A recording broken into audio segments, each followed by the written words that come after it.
Finally, Bombsho Geza, where achibudisa chokwadi pachena. Now, ya tinoma chakairi. Panapa where achi finalize achiti. Wakubana, don't be tripped. Those guys, vano calculator zino. They are calculative. Vakampara. Right now, they are trying to fund your funds through the youth ministry. Sana binamashoko atukona uti right now.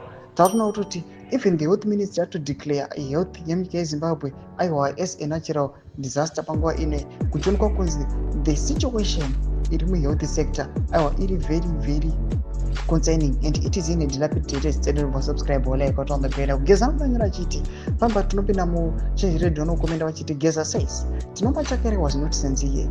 He used the statement about the said state of the hospital as a way for Uganda to collect more money from citizens, 4 cents per transaction, so Uganda can supply medicines for Belarus at an inflated price. Why not let the government own the nut farm procure the medicines instead of using a middleman?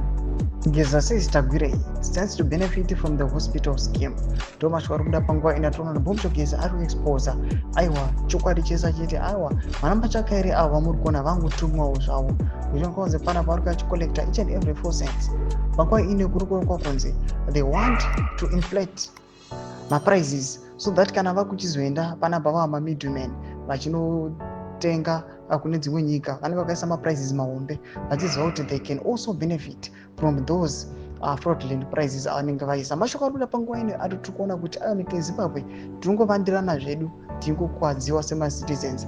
Panapa pari kunyazi kuda a citizen voice richauya richichallenja inenge ichiprova zvigananda wrong, otherwise people will remain suffering. Tudze mafunguro enyu muri kudipa musoro pechitiko chivina comment section menu mafunguro enyu. Subscribe or like, turn on the bell icon.